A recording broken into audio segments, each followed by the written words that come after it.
무대는 다시 삼청동 백용호 씨의 저택으로 옮아간다.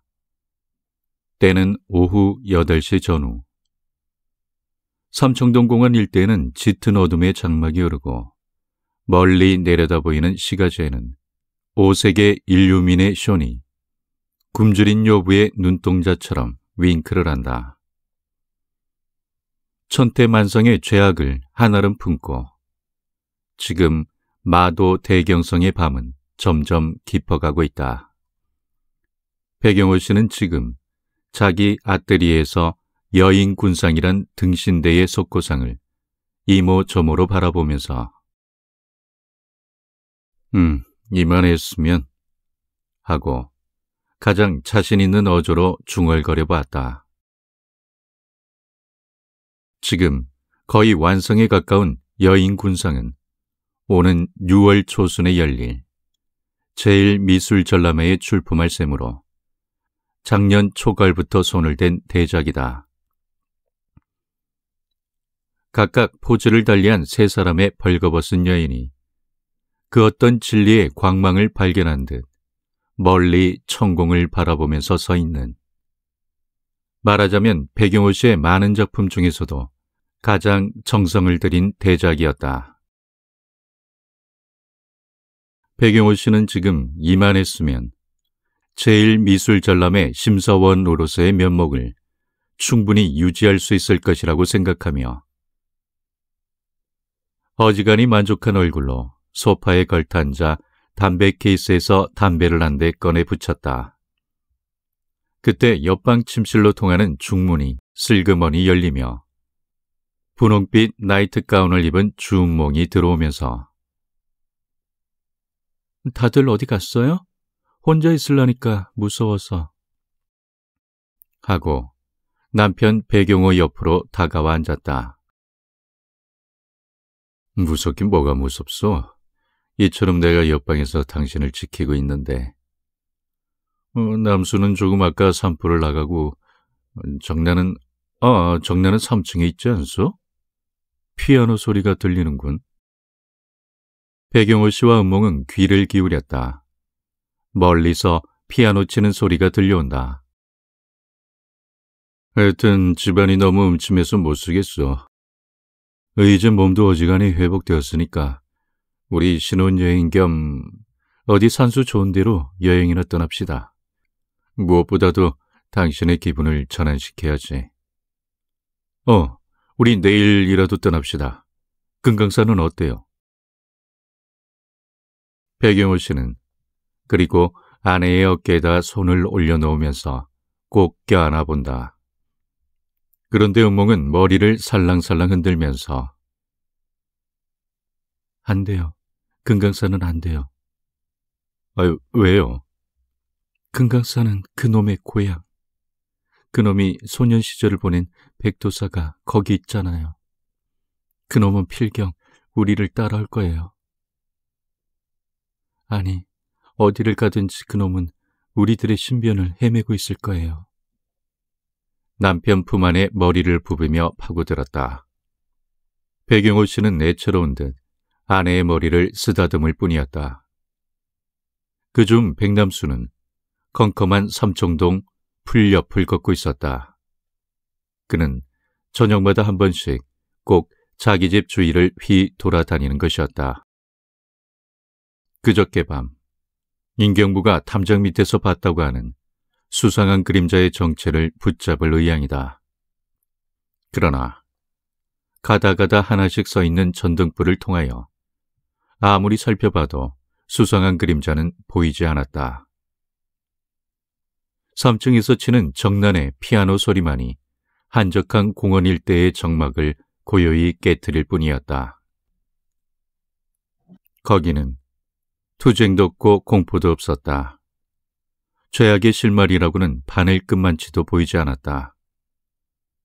정난의 피아노 소리가 무한의 평화를 싣고 어둑어둑한 풀 위를 스치고 날아가는 것이다. 그러나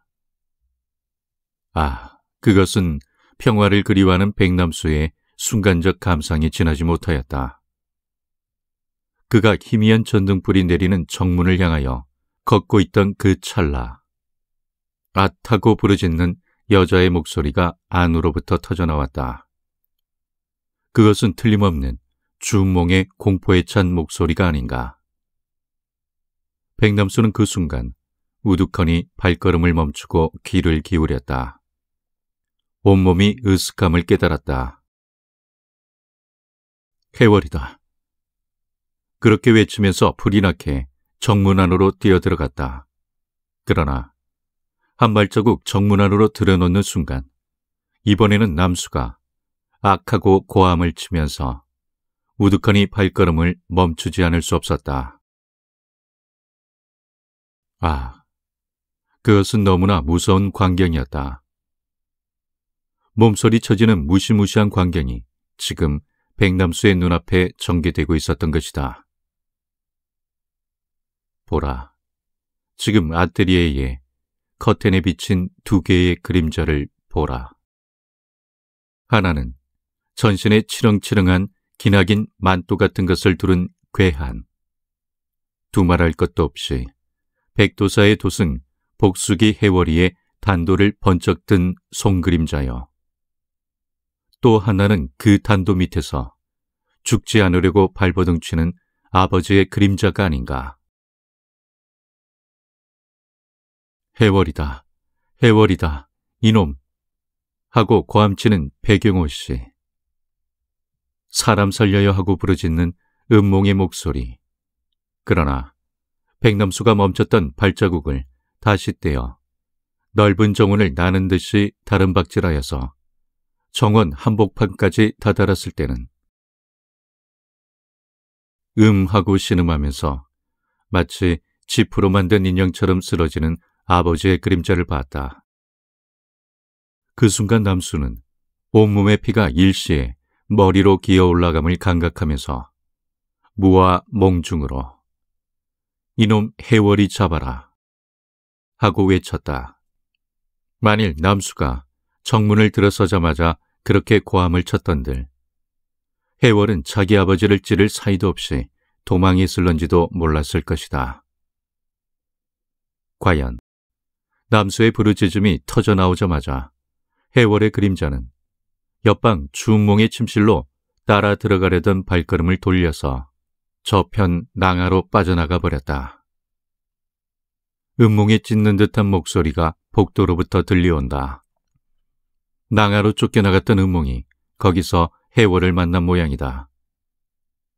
남수는 또 한 번 가슴이 덜컥하고 내려앉았다. 그 순간 온 집안이 돌연 캄캄한 암흑색으로 변하지 않는가. 해월이가 스위치를 껐구나. 음몽씨, 음몽씨. 남수는 화살같이 현관으로 뛰어들어가며 그렇게 불렀다. 남수씨, 빨리, 빨리. 저놈이 들창문으로. 하고 부르짖는 음몽의 숨찬 목소리가 암흑을 뚫고 찢어져 나왔다. 음몽씨, 빨리 전등을 켜요. 스위치를 눌러요. 그것은 남수가 현관을 들어서서 아트리에와 침실로 통하는 복도를 오른편으로 커브하면서 고함친 소리였다. 남수씨, 빨리, 빨리. 아버지께서. 스위치를 눌러요. 그때 번쩍하고 전등이 켜졌다. 거의 쓰러지듯이 스위치에 매어 달린 음몽의 몸뚱이를 남수는 달려가서 쓸어안으며 아버지는 하고 외쳤다. 그놈의 아버지를. 나비명처럼 창백한 음몽의 얼굴. 그의 여윈 손가락이 아뜨리의 안을 가르쳤다. 글로 쓰면 이처럼 길어지지만 그것은 실로 찰나적 일이었다. 남수가 정문 밖에서 음몽의 고함 소리를 듣고서부터 단 1분 동안에 일어난 일이었다. 그때야 비로소 3층에서 피아노를 치던 정난이가 새파랗게 얼굴을 변해가지고 뛰어내려왔다. 정난이, 아버지가. 음몽은 힘없이 정난의 목을 껴안는다. 어머니, 무슨 일이 생겼어요? 아버지가 어쨌어요? 정난은 그러하는 은몽의 팔목에 반항하면서 놀라 물었다. 그놈이 아버지를... 은몽이 그렇게 외치며 정난과 더불어 아뜨리에로 뛰어들어갔다. 자기 눈앞에 벌어진 참혹한 광경이 혹시 꿈이 아닌가를 마음 한구석으로 의심하며 정난은 아버지의 옆으로 달려갔다. 석고상 여인군상 앞에 배경호 씨의 몸뚱이는 기다랗게 쓰러져 있었다. 예리한 비수로 심장 한복판을 찔린 배경호 씨의 가슴으로부터 저릿저릿하게 새빨간 핏줄기가 샘솟듯이 쿨렁쿨렁 솟아나온다. 극도의 공포로 말미암아 눈과 입을 벌린 얼굴. 그러나 아직 절명까지 이르지 않은 것만은 다행이었다. 아버지, 정신 차리세요. 남수는 아버지의 상반신을 붙들고 뭉클뭉클 솟아나오는 선혈을 손으로 막으며 정난, 빨리 서재로 올라가서 문군에게 전화를 걸어. 그리고 경찰에도. 정난은 갈팡질팡 허덕이는 발걸음에 채찍질을 나여가며 2층으로 뛰어 올라간다. 그때 배경호 씨는 한 손으로 허공을 휘저으며 번쩍 떴던 눈을 힘없이 감았다. 눈이 감기자 그는 입술을 들썩거리며 무엇을 말하려는 듯이 최후의 노력을 다하였으나 공기는 그만 입안에서 말을 이루지 못하고 푸시시하고 입 밖으로 새어나곤 하였다. 아버지, 말씀이 있으시거든 빨리 하세요. 아버지, 무슨 말씀을 하고 싶으세요? 말씀을 하세요. 말씀을 해보세요. 그렇게 고함을 치면서 남수의 초조한 마음은 자기도 모르게 아버지의 상반신을 힘껏 흔들었다. 여보세요. 말씀을 하세요. 접니다. 은몽이에요. 은몽을 몰라보세요. 은몽이 그렇게 배경호 씨의 팔을 잡고 흔들었을 때 은몽의 목소리가 나디금인지 그는 감았던 눈을 번쩍 뜨면서 은몽의 눈물 어린 얼굴을 물끄러미 쳐다보는 것이다. 물끄러미 쳐다보다가 그는 팔을 은몽에게 내밀며 돌연 은몽, 너는 최후의 기력을 다하여 외친다는 것이 겨우 알아들을 만한 가는 목소리였다. 네, 저는 아무런 상처도 받지 않았어요. 그놈은 복도 들창문으로 도망했어요. 여보세요. 하고 은몽은 미친 듯이 부르짖으며 자기를 그처럼 사랑하여 주던 늙은 신랑에게 최후의 선물을 바치려는 듯이 자기 입술을 배경호 씨의 입에 가져다 대며 머리를 부비었다. 배경호는 그때 힘없는 팔에다 최후의 기력을 다하여 은몽을 꽉 부여잡고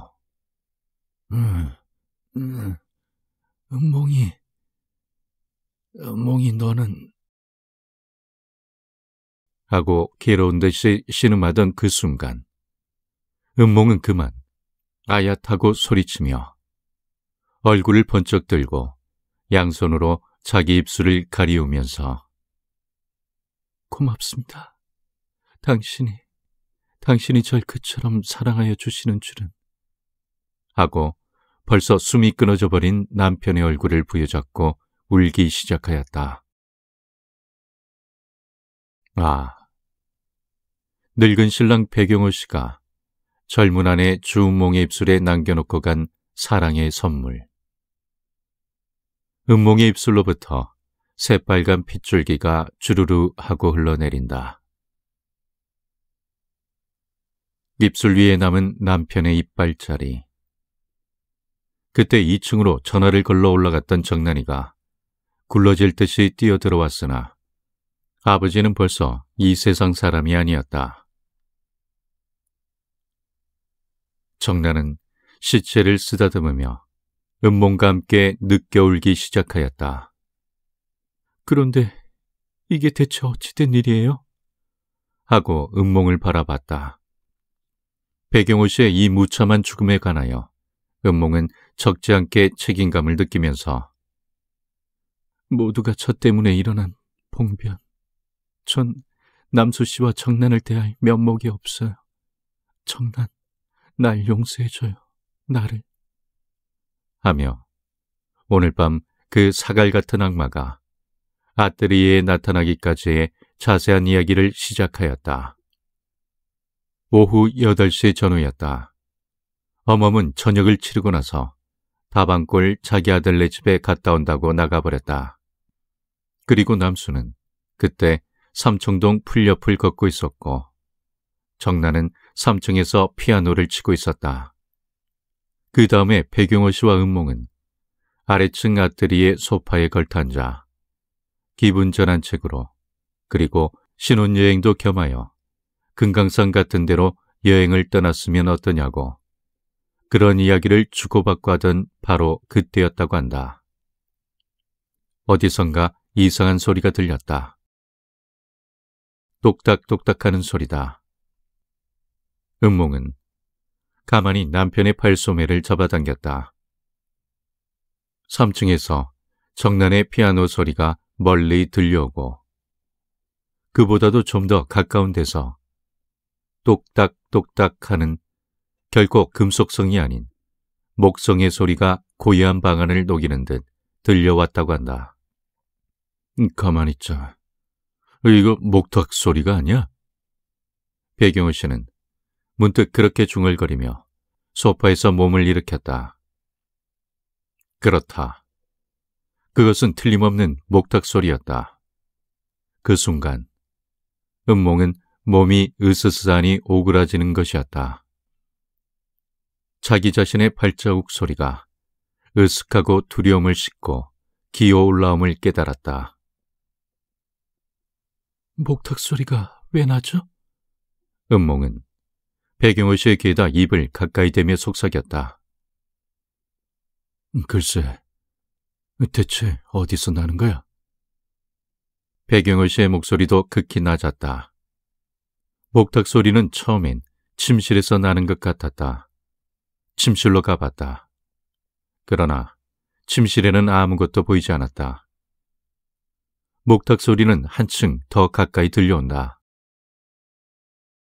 은몽과 백영호 씨는 그때 문득 침실 천장을 쳐다봤다. 악하고 두 사람은 나즈나마 놀라움에 찬 목소리로 외쳤던 것이다. 목탁 소리는 틀림없이 천정으로부터 들려왔다. 아니, 자세히 말하면 침실 위층 미술품 수집실로부터 들려오는 것이다. 그러나 그때 들려오던 목탁 소리가 돌연 끊겼다. 사방은 고요해졌다. 미술실에 숨어있는 해월이도 은몽과 백영호 씨가 자기의 존재를 알아차린 것을 짐작했던 모양이다. 도승의 목탁 치는 소리, 복숙이 해월의 목탁 소리는 과연 무엇을 의미하고 있었던가? 웨딩 마치 대신 장송곡을 친 해월이가 아니었던가? 불길의 징조, 죽음을 의미하는 목탁 소리였다. 주위의 정막은 자지러질 듯이 가슴을 파고든다. 누구냐고 고함이라도 쳐볼까 하였으나 고함을 치는 순간 시퍼런 비수가 자기네 심장을 향하여 날아올 것만 같았다. 그때 늙은 백영호 씨는 오들오들 떨고 있는 은몽의 손목을 잡고 옆방 아뜨리에로 와서 역시 숨소리도 낮추고 귀를 기울여 봤다. 그러나 아무 기척도 없었다. 이상하다. 분명히 목탁 소리가 들렸는데. 백영호 씨와 은몽은 혹시 자기네의 환청이 아니었던가를 의심하여 봤다. 그러나 그 순간 그들의 바로 등 뒤, 뒤통수에서 청천벽력처럼 떨어지는 목탁 소리. 두 사람이 휙 하고 돌아서는 순간 은몽은 그만 즐겁을 하여 악하고 고함을 치면서 침실로 뒹굴듯이 뛰어갔다고 한다. 소리를 치며 침실로 쫓겨 들어간 은몽은 다시 복도로 뛰어나갔다. 남수가 정문 밖에서 은몽의 찢는 듯한 부르짖음을 듣고 놀란 것은 바로 그때였던 것이다. 은몽은 복도로 뛰어나가면서 뒤를 한번 힐끗 돌아봤다. 전신 주홍색의 악마 해월이와 남편 백용호 씨가 서로 붙잡고 하나는 찌르려고 하나는 찔리지 않으려고 두 개의 몸뚱이가 불이 나듯이 부딪히며 돌아가는 광경을 보았다고 한다. 해월이 이놈. 늙은 백용호 씨의 숨찬 고함이었고 남수가 정문 안으로 뛰어들어와서 아뜨리에의 커튼에 비친 두 개의 격투하는 그림자를 본 것은 그때였다. 다음 순간 은몽은 남편 백용호 씨의 가슴을 파고드는 시퍼런 칼날을 꿈결처럼 바라보며 역시 꿈속 사람처럼 감각을 잃어버린 부르짖음을 쳤던 것이다. 남수의 고함치는 목소리가 정원으로부터 들린 것은 그때였다고 한다. 석고성 앞에 쓰러진 남편. 복숙이 해월은 침실로 은몽을 따라 들어가려던 발머리를 돌려 그대로 낭하로 달아나면서 도어 옆에 달린 스위치를 눌렀던 것이다. 캄캄한 사방 복도 들창을 넘어 밖으로 달아나는 해월이. 그때 남수가 현관으로 뛰어들었던 것이다. 이야기를 마친 은몽은 정난을 끌어안고 흐느껴 울었다. 이윽고 정난의 약혼자 문학수가 달려왔다.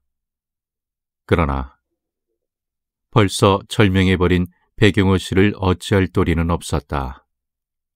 그는 그저 가족들과 같이 미래의 장인의 영혼에 머리를 숙이고 함께 애도의 정을 표할 따름이었다. 뒤를 이어 경찰관 일행이 도착하였다.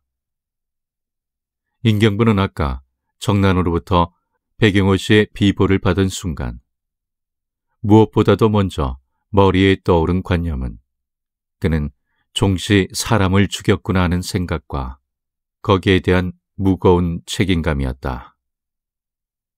유불란. 그는 문득 그렇게 중얼거리며 이마를 찌푸렸던 것이다. 경찰 의인은 아무런 감정도 없는 기계처럼 백용호 씨의 피 묻은 시체를 검시하였다. 그러나 그 역시 아무런 단서도 잡지 못하였다. 다만 예리한 비수가 심장을 깊이 찔렀다는 것 이외에는 은몽은 인경부 앞에서 다시 한번 사건의 전후 사정을 이야기하지 않을 수 없었다. 인경부는 우수의 얼굴을 들면서 그러면 목탁 소리는 분명히 침실 위층 미술품 수집실로부터 들렸습니까? 네, 분명히. 이리하여 인경부는 박 부장으로 하여금 정원과 삼청동 부근 일대를 수색해 하고 자기는 백남수와 문학수를 데리고 2층으로 올라갔다. 미술품 수집실은 항상 자물쇠를 잠가 두십니까? 인경부는 층계를 올라가면서 남수에게 물었다. 네, 늘 잠가 두죠. 저번에 그런 일이 일어난 후부터는 아버지는 자신이 꼭 열쇠를 가지고 다니십니다. 아참, 열쇠를 잊었네요. 아버지 주머니에 있을 겁니다. 남수는 다시 아래층으로 내려가서 아버지의 포켓에서 열쇠를 꺼내가지고 올라왔다. 그러면 미술품 수집실 문은 지금 잠겨 있습니까? 그렇죠. 잠겨 있어야죠. 열쇠는 단 한 개인가요? 네, 단 한 개입니다. 미술품 수집실에 출입하는 사람은 우리 집에선 아버지 혼자뿐이니까요. 그런 이야기를 주고받으면서 그들은 전등불이 희미하게 비치는 넓은 복도를 미술실로 향하고 걷고 있었던 그때, 저 문이 하고 앞서서 걸어가던 문학수의 나지막한 외침. 미술품 수집실의 도가 마굴의 돌문처럼 번긋하니 열려있다. 시커먼 아가리를 벙긋하고 벌리고 그들을 기다리고 있는 듯한 미술품 수집실은 조금 아까까지도 주홍색의 복수기 해월의 소굴이 아니었던가. 방 안은 캄캄하다. 죽은 듯이 고요하다. 그 순간 목탁을 든 주옥마의 희죽거리는 얼굴이 문 밖으로 쑥 기어 나올 듯 싶었다. 남수는 도어를 힘있게 열어젖히고 스위치를 눌렀다. 널따란 방 안에 무수히 놓여있는 조각품, 하얀 석고상과 신누런 불상. 그 순간 붉은 봉투 하고 세 사람은 이구동성으로 외쳤던 것이다. 아, 무서운 저 빨간 봉투. 철석 같은 악마의 명령서가 5개의 불상 가운데서도 그중 가장 큰 신라 중엽에 주저되었다는 좌상 관음보살의 손바닥 위에 놓여있지 않은가. 불길의 징조, 저 핏빛처럼 새빨간 봉투 속에는 또 어떠한 공포가 들어있을 것인가. 인경부는 달려가자마자 봉투를 떼었다. 음몽, 난 너의 남편 백영호 씨를 죽였노라. 그것은 물론 나의 본인은 아니었으나 그는 나의 하고자 하는 일을 방해한 벌을 받은 것이다. 그렇다. 누구든지 나의 하고자 하는 일을 막는 자는 내 칼에 죽으리라. 누구든지 죽으리라. 그러나 난 백영호 씨의 죽음으로 말미암아 의외의 일을 하나 발견하였다. 그것은 무엇인가? 남편의 죽음으로 말미암아 음몽, 네가 느끼는 비탄, 너의 쓰라린 가슴이다. 그렇다. 난 아직까지는 어리석은 복수자였었다. 너만을 죽임으로써 나의 복수가 완전히 성공하리라고 믿고 온 것이 얼마나 단순한 복수냐. 난 지금 가만히 생각해봤다. 13년 동안이나 원망과 저주와 눈물로 보내온 이 너무나 기나긴 역사를 가진 나의 복수심은 이제 정말 잔인할 대로 잔인해진 것 같다. 너의 목숨이 단 한 칼의 이슬처럼 사라지는 것만으론 만족을 느낄 수 없는 것 같은 나의 심경이다. 음몽, 나는 복수의 방법을 달리하려고 결심했다. 공포와 비애로 말미암아 가길각으로 시들어가는 너의 생명을 얼마 동안 혀끝으로 대굴대굴 굴리면서 맛보고 싶은 충동을 느낀다. 그렇다. 널 귀여워하는 존재, 그리고 네가 믿고 사랑하는 존재를 지금부터 한 사람 한 사람씩 죽여버림으로써 너에게 잿빛과 같은 비탄과 공포를 던져주리라 생각한다. 그리고 맨 나중에 시들다 남은 너의 목숨을 빼앗음으로써 나의 완전한 복수를 수행하려는 것이다. 그러면 널 귀여워하고 네가 사랑하는 사람은 누구냐? 먼저 너의 가족들이다. 백남수, 백정난, 그리고 너의 애인 김수일. 또 없는가? 또 없는가? 세 사람은 편지에서 눈을 들었다. 인경부와 문학수는 남수의 얼굴을 이상한 표정으로 묵묵히 쳐다봤다. 아, 짐승 같은 악마, 귀신 같은 복수기, 복도 들청을 넘어 달아났던 회원은 어느새 어떻게 미술품 수집실로 숨어들었던가.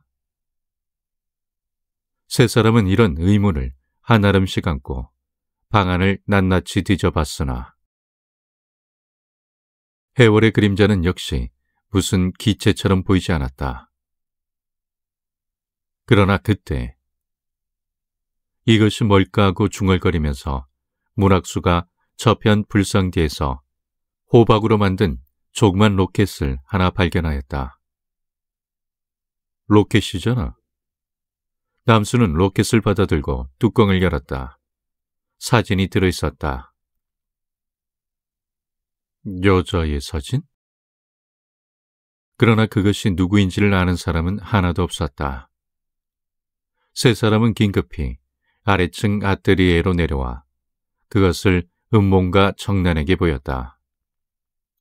음몽과 정난은 머리를 갸웃거렸다. 수물이 될락말락한 갸름한 얼굴을 가진 처녀의 사진이었다. 물론 해월의 것일 게다. 머리를 길게 따 느린 처녀. 아, 사람의 죽음을 기원하면서도 한편 그것을 내도하는 듯 싶은 저 저릿저릿한 목탁 소리여. 전신을 치렁치렁한 주홍빛 만토로 몸을 감추고 조는 듯한 가는 눈과 귀 밑까지 찢어진 가는 입을 가진 그 도화역자의 가면을 쓴 무시무시한 악마여. 홍의의 악마는 마침내 사람의 피 비린내를 맡았다. 복수와 질투에 불타오르는 그의 칼날은 드디어 늙은 신랑 백용의 씨의 행복에 찬 심장을 찌르지 않았던가. 거리거리에 휘날리는 호의 조각, 서울 장안을 들볶는 각 신문사의 호해의 방울소리를 들으라. 호해다 호해다. 홍의의 복수기는 드디어 백용의 씨를 죽였다. 복수기의 눈초리, 난무하는 복수기의 칼날, 귀신인가 짐승인가. 바람과 같이 나타났다 바람과 같이 사라진 도승 해월이. 악마의 명령서, 붉은 봉투는 또 무엇을 말하는가. 미술품 수집실에서 얻은 이상한 로켓. 로켓 속에 들은 미인 사진의 주인공은 대체 누구일까? 장안의 인심은 그야말로 글자 그대로 흥분과 역기와 공포에 몸부림쳤다. 그들은 한 곳에 모이기만 하면 복수기의 이야기요, 주옥마의 이야기로 나를 보냈다. 그들은 백용호 씨의 영혼을 애도하기보다 먼저 복수기 해월의 기상천외한 재주를 찬양하였다. 콩알만한 가슴을 움켜쥐고 바들바들 떨고 있는 음몽의 신세를 가련하다고 생각하기보다 먼저 순정을 짓밟히운 소년 승려 해월의 애끓는 심정에 한숨 짓기도 하였다. 이리하여 백용의 씨 살해 사건은 공포와 기적과 신비를 남겨놓고 또다시 미궁으로부터 미궁으로 빠져들기 시작하였다. 이처럼 사건이 다시 미궁으로 들어가는 것을 본 도하의 각 신문지는 명탐정 유블란시의 출마를 대서특필하여 부르짖게 된 것도 결코 무리는 아니었다. 이제 XX일보사의 민환기자 정대호가 공작부인 음몽과 인터뷰한 기사 중에 한 대목을 소개해 볼 필요가 있다. 삼청동 풀이에 거대한 암록색 도형을 그리며 높다랗게 솟아있는 이 3층 양옥은 마치 탐정소설에 나오는 중세기의 고성가도 같고 무슨 유령의 집과도 같았다.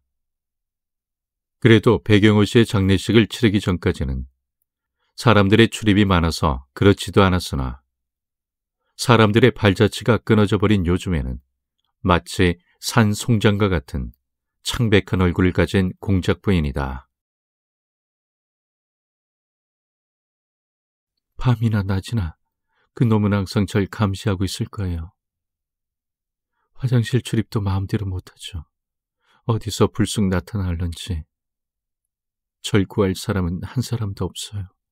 전 그저 뱀 앞에 개구리처럼 시들시들 말라빠져 죽을 것 같아요.